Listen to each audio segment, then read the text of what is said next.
Persona 5 Royal has sold 7.25 million copies. 7.25 million.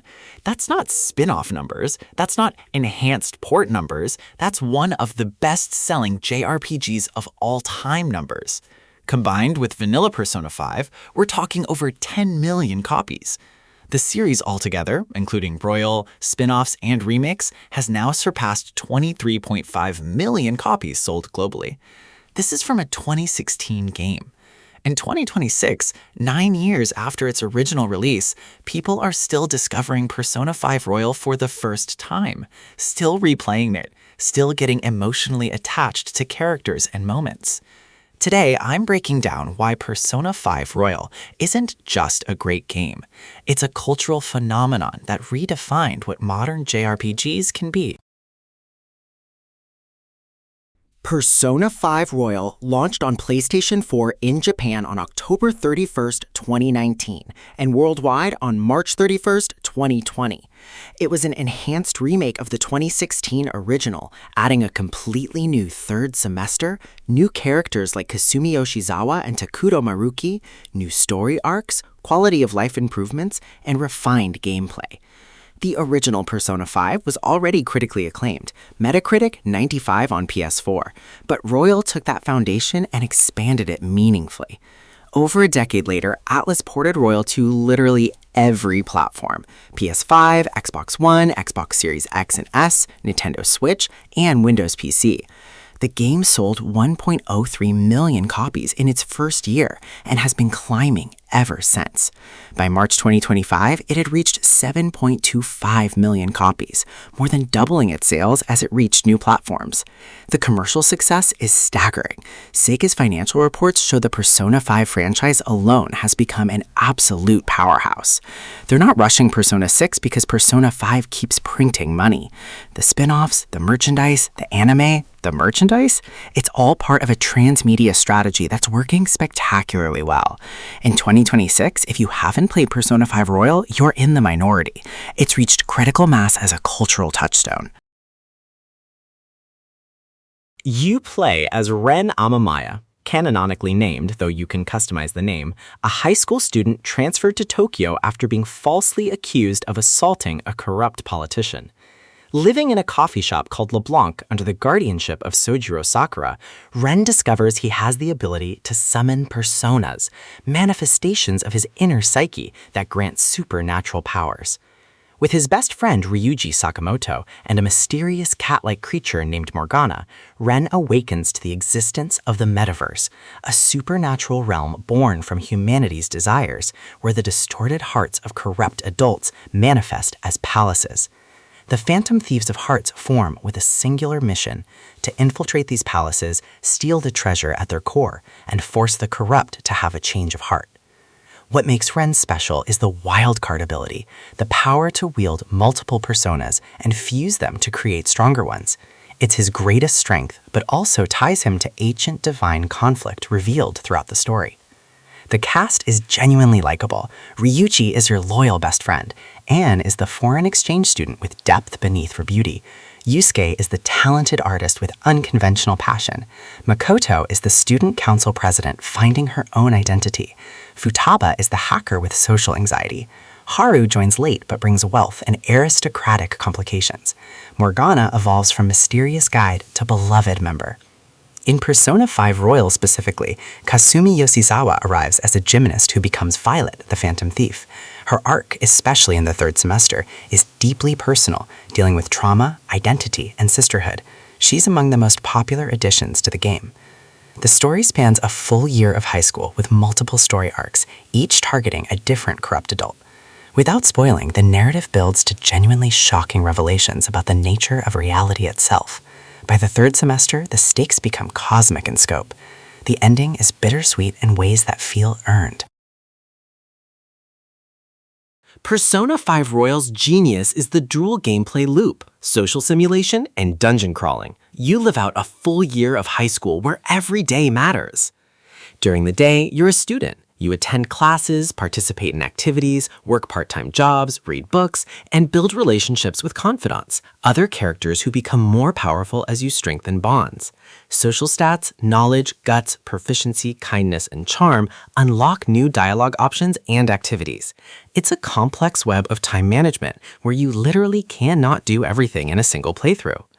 But beneath this ordinary high school life, you're also a phantom thief planning elaborate heists. You enter palaces, metaphysical dungeons shaped by a target's desires, where turn-based combat plays out.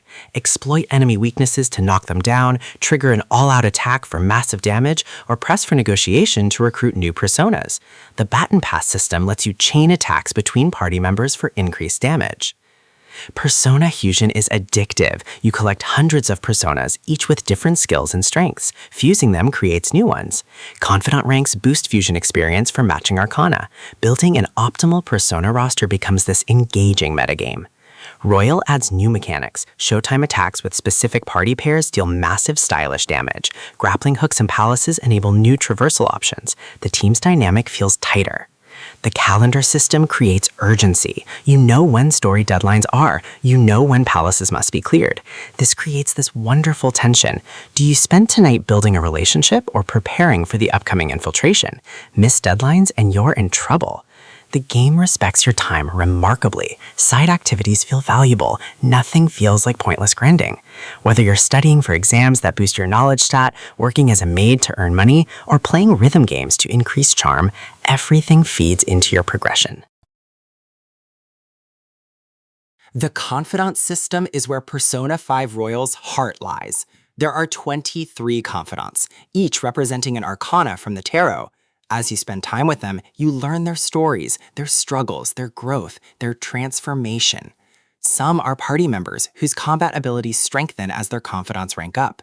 Some are NPCs offering gameplay benefits like shopping discounts or crafting enhancements. Some are romance options if you build the right relationship.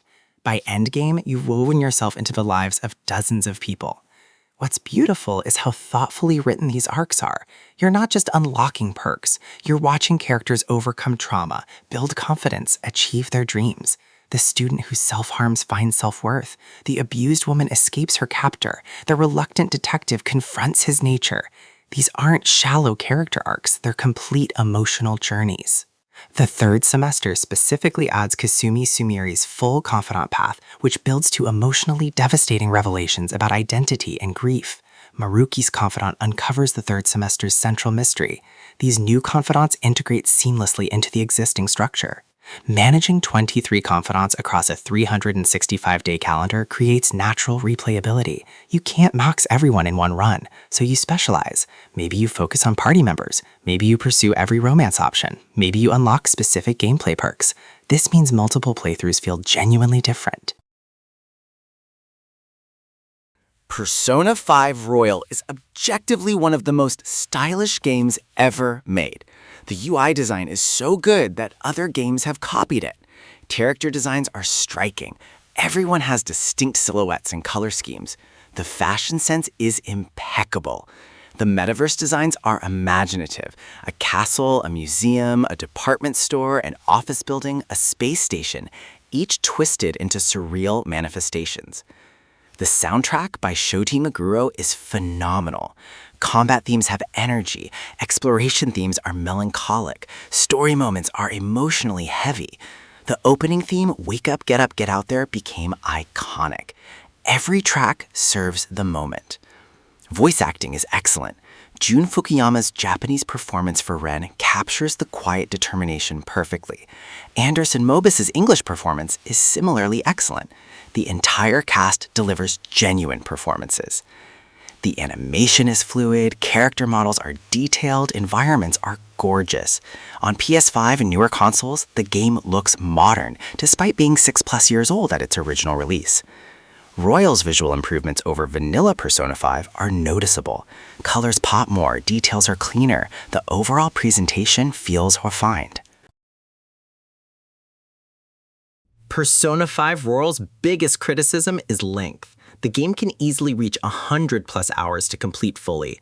The story pacing is deliberately slow. First few months feel repetitive as you establish routines. Some players feel the pacing in the middle section drags before the endgame escalates.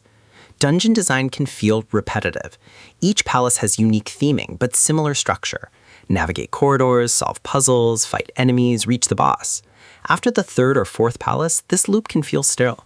The game can have difficulty spikes. You might cruise through mid-game only to hit a boss that demands grinding and proper party composition. For players focused on story, this can be frustrating. Character inconsistencies exist. Some confidants feel underdeveloped compared to others. Anne and Yusuke particularly get less focus than Ryuji, Makoto, and Futaba.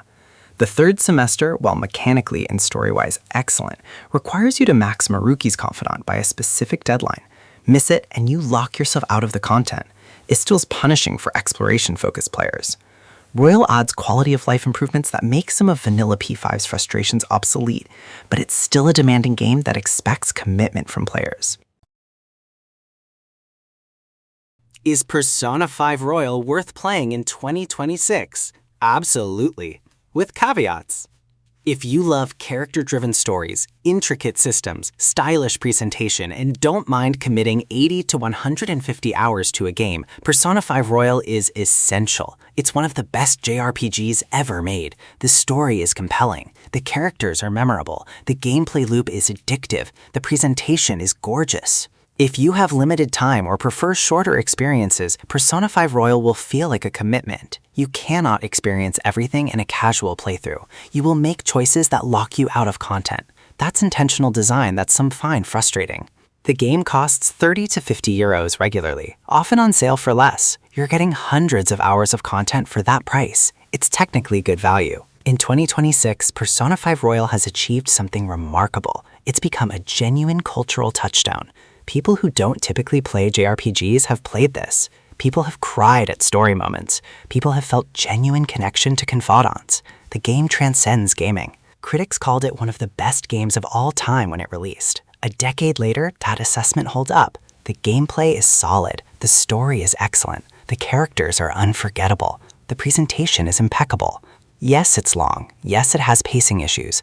But these criticisms don't diminish what Persona 5 Royal accomplishes. In an industry obsessed with live service games and multiplayer experiences, Persona 5 Royal stands as a monument to single-player, story-driven, thoughtfully crafted JRPGs. It's proof that the genre still matters. It's proof that taking time with characters creates investment.